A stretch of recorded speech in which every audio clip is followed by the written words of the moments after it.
Hoje nós vamos estar falando sobre sexo, sexualidade e reprodução humana. Sou Thelma Mendonça, sexóloga do Sexo Energia da Vida. Saber sobre reprodução humana é muito interessante porque desenvolve no indivíduo, desenvolve nas pessoas a capacidade de olhar para uma maternidade e paternidade responsável. E isso vem contribuir muito com a sociedade, porque é a partir daí que nós vamos estar conquistando uma sociedade mais justa, mais igualitária, mais equilibrada e feliz. Falar sobre reprodução humana pode ser o pontapé inicial para a gente começar o diálogo dentro da nossa família. Aqui em casa, por exemplo, nós temos uma facilidade enorme de estar falando de qualquer assunto, de qualquer sentimento, de qualquer situação, de qualquer comportamento dentro da questão sexual. E aí, na sua casa, como que funciona isso?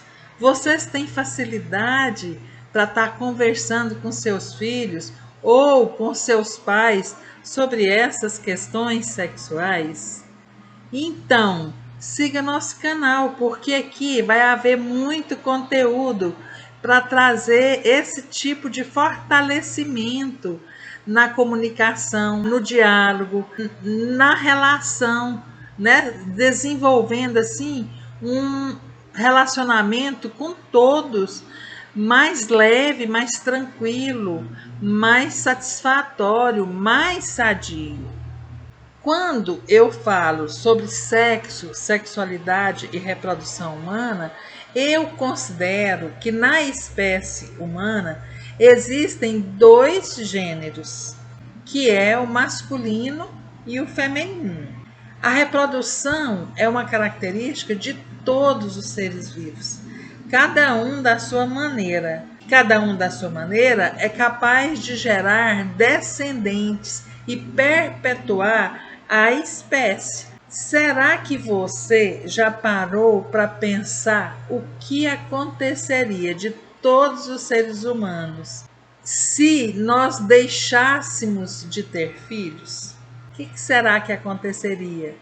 Vamos pensar também assim: se todos os leões lá da savana africana fossem caçados, se só restassem as leoas, o que seria dessa espécie também? Provavelmente deixariam de existir.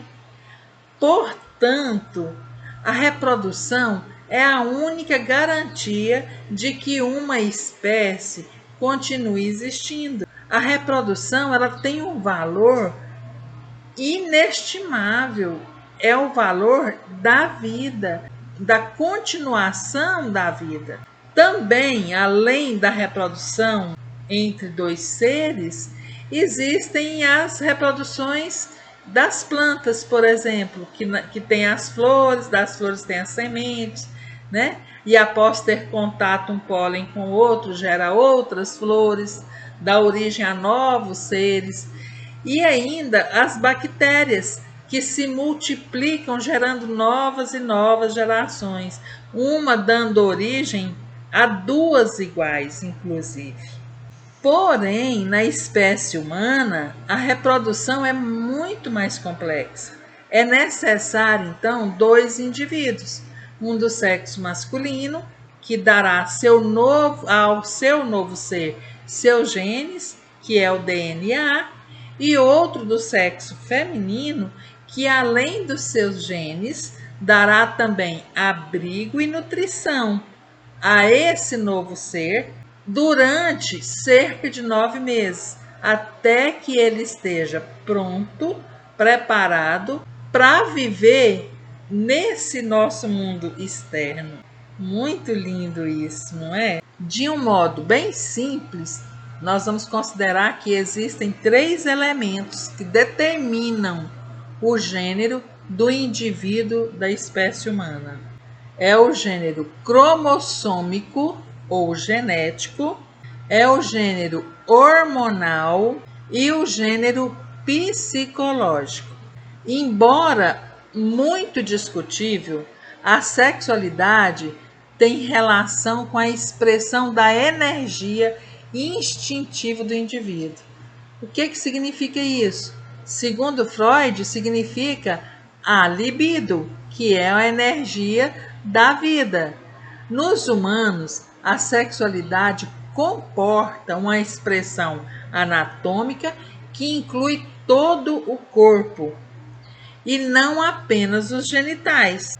Embora muito discutível, a sexualidade tem relação com a expressão da energia instintiva do indivíduo, que Freud deu o nome de libido. Nos humanos, a sexualidade comporta uma expressão anatômica que inclui todo o corpo e não apenas os genitais.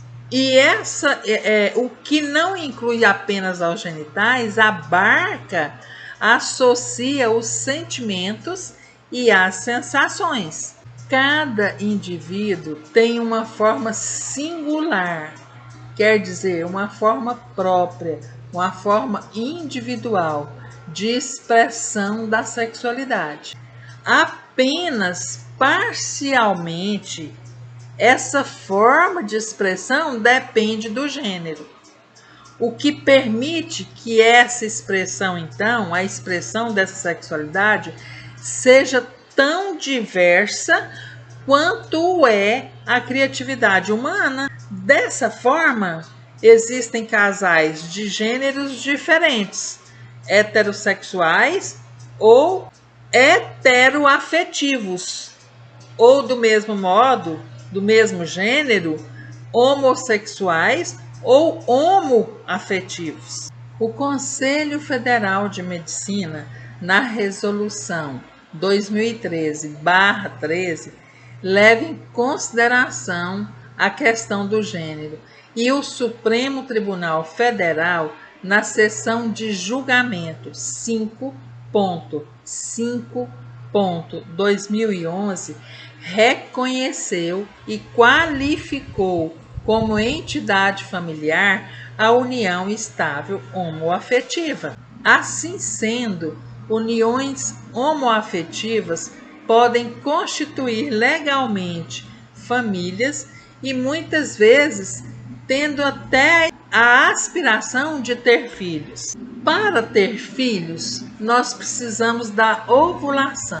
O que é a ovulação?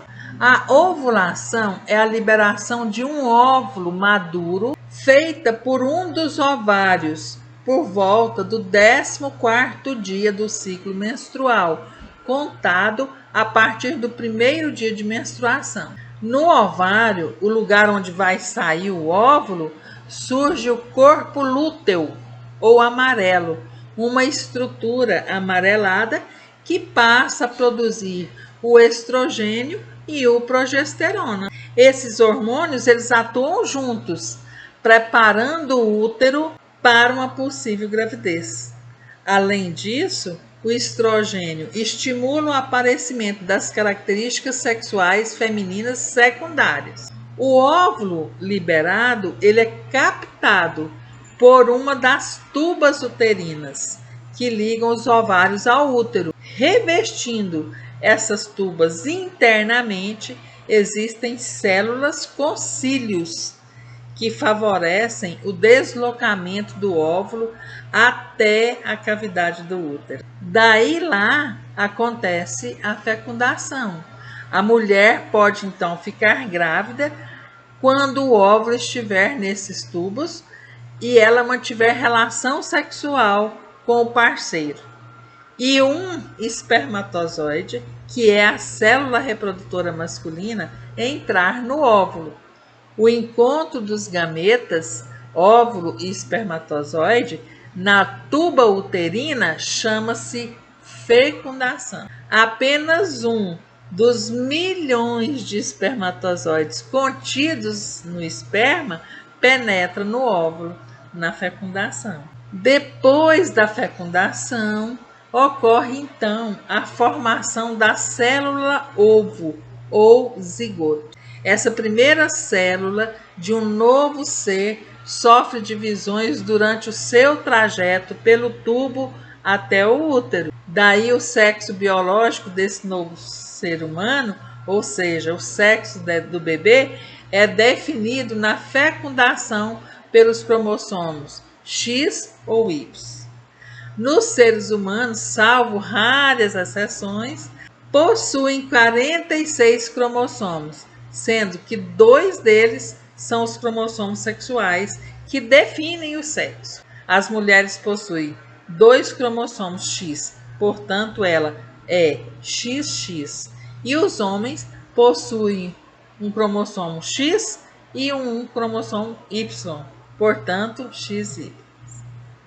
Na divisão celular, que é a meiose, para a formação dos gametas, óvulo e espermatozoide, a mulher só gera gametas, óvulos X, enquanto que o homem pode gerar gametas, espermatozoides X e Y. Na espécie humana, os genitores, que são os pais, dão ao novo indivíduo suas características genéticas, que são transmitidas pelos gametas, que são células especiais, espermatozoides e óvulo, que possuem parte do DNA do pai e da mãe. Isso só ocorre através do ato sexual, onde o homem deixa seus espermatozoides dentro do corpo da mulher. Para a reprodução acontecer nos seres humanos, o organismo deve estar preparado, tanto para produzir os gametas, como para suportar uma gestação. Por isso, após a infância, as crianças sofrem mudanças físicas e psicológicas, que é chamado período de puberdade. Embora a reprodução seja a forma como os seres vivos geram novos descendentes na espécie humana, o ato sexual é uma forma de relacionamento físico e emocional, que envolve desejo e afeto. Assim, a sexualidade é um comportamento humano influenciado pela história, pela cultura, pelos sentimentos e pela vontade do próprio indivíduo. Se você chegou até aqui, compartilhe esse vídeo com alguém que você quer ver bem, com alguém que você sabe que tem dificuldade de falar sobre esses assuntos, com seus amigos. E até o próximo vídeo.